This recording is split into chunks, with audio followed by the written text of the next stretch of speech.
Ito na, puntahan na natin isa pang issue. Monday yan, di ba? Monday na? June 10. Na, June 10 hanggang Yan. June 12, hanggang Araw ng Kalayaan. Eh, Meron po meron tayong dong, aabangan na protesta Protesta. ng grupo ng transportasyon. At Oo. siyempre nasa linya natin, tawagin na ba natin, Pasimuno. Pasimuno. Leader po ng grupo na isa sa mga puprotesta. Kasama Oo. yung piston. Yan. Sa Monday, nasa linya natin si Ginoong Mar Valbuena, chairperson ng grupong Manibela. Yan. Sir Mar, good morning. Live kayo sa Double Wing sa Double B TV at DZBB. Good morning, Sir Mar. Good morning po, Ma'am Weng. Good morning po, Sir Weng, sa ating pong mga kasamahan. Yan, ito pong gagawin nyo. Linawin natin. Yan ba'y tigil protesta? Ano yun? Protesta o tigil protesta pasada? o tigil pasada? Yan, nakakalito rin minsan eh. Oo.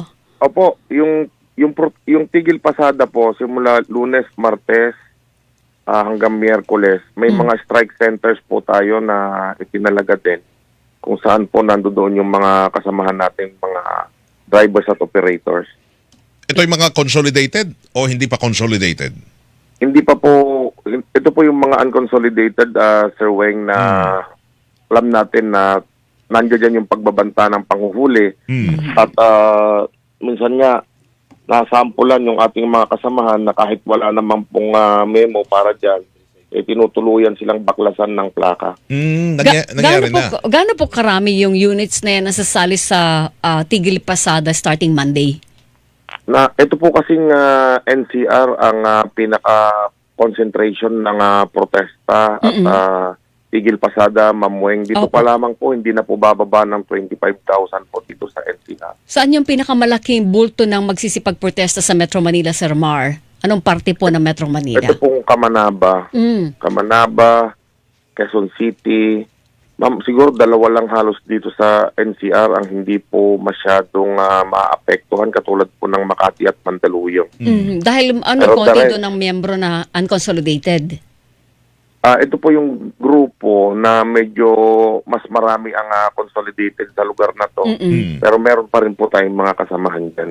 Hindi katulad po ng Parañaque, Quezon City na talagang solido po yung ating mga kasamahan na magtitigil pasada po talaga. Opo. Mararamdaman pa ba yan ng ating mga pasahero o yung mga sumasakay na talagang may epekto pa rin itong gagawing tigil pasada?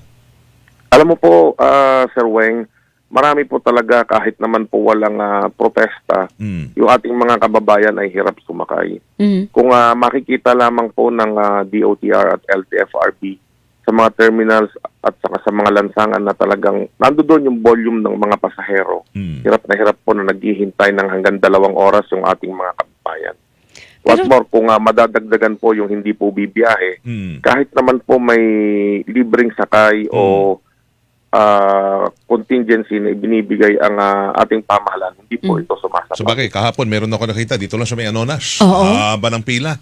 Wala namang para mga kwandon, traditional jeep pa rin nakapila. Pero ang dami, sinasabi po, Sir Mar, ng DOTR, kahit pa po na LTFRB, sapat daw po yung mga Bilang. sasakyan na doon sa mga lugar na mayroon nag-consolidate, yung mga unconsolidated aalisin, pero kaya daw pong tapalan ng enough supply ng mga sasakyan na consolidated. Alam niyo po, Ma'am Weng, yung mga ganyang statement, paulit-ulit na lang din po yan. Kapag hindi mo po nararamdaman yung paghihirap, madali lang pong sabihin yan. Kapag hindi po ikaw yung commuter, madali lang po sabihin yan dahil hindi naman ikaw yung nahihirapan. Lalo po ngayon na tag-ulan, kahit po napakarami pang jeep, nahihirapan na po yung ating mga mananakay na sumakay. Lalo po ngayon na umuulan na may mga panahon o oras na hindi din lumalabas yung ating mga jeepney, lalong-lalo na yung mga modernong ipinalit dito.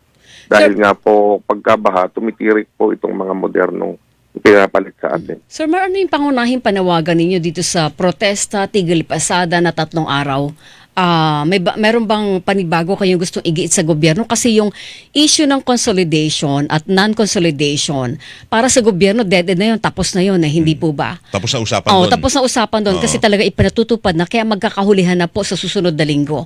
Ano yung gustong inyong ihirit ngayon sa panibagong protesta po ninyo?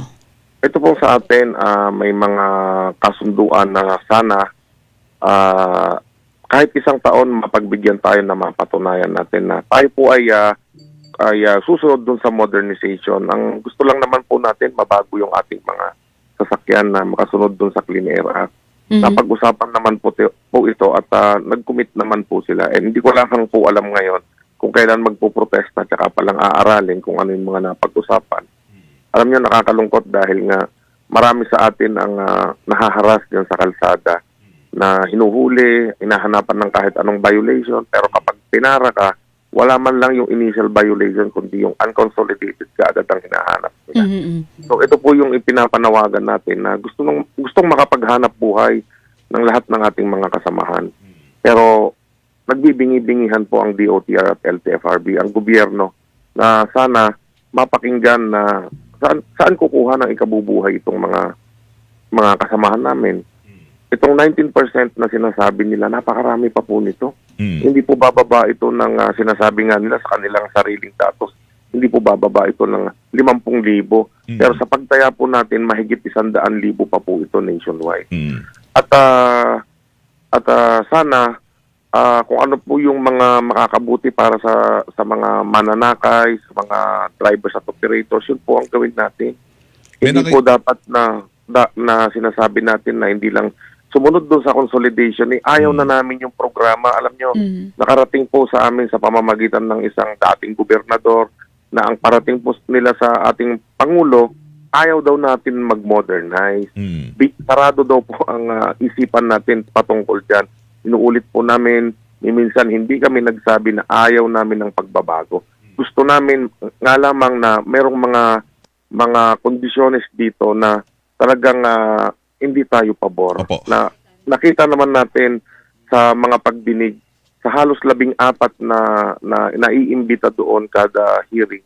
Lahat po ito nalugi lamang at may mga kanya-kanyang problemang napakabibigat. Opo. Pero sa Lunes hanggang sa Miyerkules ang inyong kilos protesta, sasama dyan ang grupong Piston sa inyo.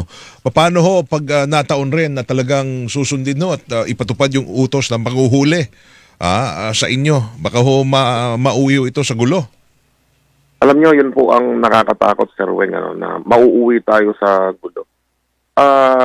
Yun nga lang pong mga magnanakaw na sinasabi natin, gagawa ito ng paraan para mabuhay yung kanyang pamilya. Ito po mga naghahanap buhay na wala namang inaagrabyado sa kalsada. Ito po yung hindi natin matanggap. So, maraming beses na tayong tinatakot na tayo ay huhulihin. Siyempre po, Sir Weng, hindi may iwasan na talagang ipaglalaban ito sa kahit anumang paraan para lamang may maibuhay doon sa kanilang pamilya. So Paano next yun, Sir week, Mar? ibabiyahin nyo? Sabi ng gobyerno, hindi na din pagbibigay yung 1 year. Kasi sabi naman ni Chairman Guadis, wala naman silang pinangako doon sa napag-usapan o hirit ng isang kongresista na pagbigyan pa kayo ng 1 taon. Alam niyo po, madaling baliin o madaling ibahin yung mga pinagsasabi po doon sa mga pagdinig. Pwede pong i-deny kahit po may mga records tayo diyan. Kung manghuhuli po sila, tignan na lamang po siguro natin kung anong mangyayari sa Lunes, Martes o sa mga susunod pang araw. Ayaw din kasi natin sabihin na tayo po ay kung anong klaseng pakikipaglaban ang gagawin pa natin kapag huhulihin po itong ating mga kasama. Bakit hindi ko parang hindi ko gusto yung hugging nun, Sir Mar. Ano ba ang pwedeng mangyari? Kami narinig lang namin doon sa hamon sa amin na magkita na lang daw po kami sa kalsada. Kaya po, alam nyo, yung pagdating po sa hulihan sa kalsada, hindi natin maintindihan. Basta sinasabi natin, yung mga kasamahan natin, sa nakikita ko, lalaban po sila. Lalaban sa papanong paraan ho, Sir Mar? Sa lahat po siguro ng klase ng paraan na pakikipaglaban, gagawin po namin. Gagawin po ng... Pero hindi naman kayo pipisikal, Mang Mar, ha?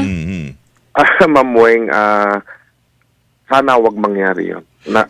Pinagdadasal natin yan, sinasabi natin sa ating mga miyembro na sana wag magkasakitan, wag magkaroon ng kahit anumang komosyon. Pero wag lang sanang magsimula din sa gobyerno. Yung intensyon o pag-provoke na tayo ay magkaroon ng mga ganong bagay na dumating pa sa punto na magkakasakitan po. Sa papanong paraan ng panghuhuli, sa mga jeepney driver o operator na medyo baka mauwi ho sa hindi ka nais-nais? Baka to the point na baka hahatakin yung sasakyan? Ganun po ang mangyayari dyan, Sir Weng, na ang sabi sa atin, i-impound yan. Kaya nga po tayo magkikilos protesta para umapila pa rin. Hindi lamang sa DOTR, LTFRB, kundi mismo sa ating Pangulo. Ano po ba ang sasabihin niya sa SONA na may 50 pamilya kaming tinanggalan ng ikabubuhay? Ito po ba yung gusto nating marinig sa kanyang susunod na SONA?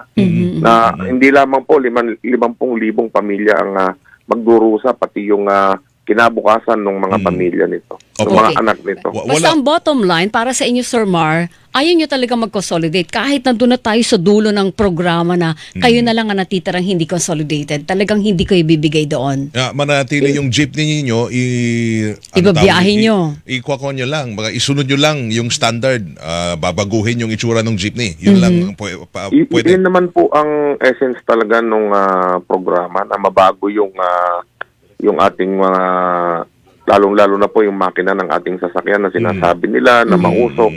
Bakit ho hindi maisip ng ating gobyerno na umangkat na lamang ng mga makina na makakatulong po sa ating mga jeepney drivers at operators na hindi po mausok?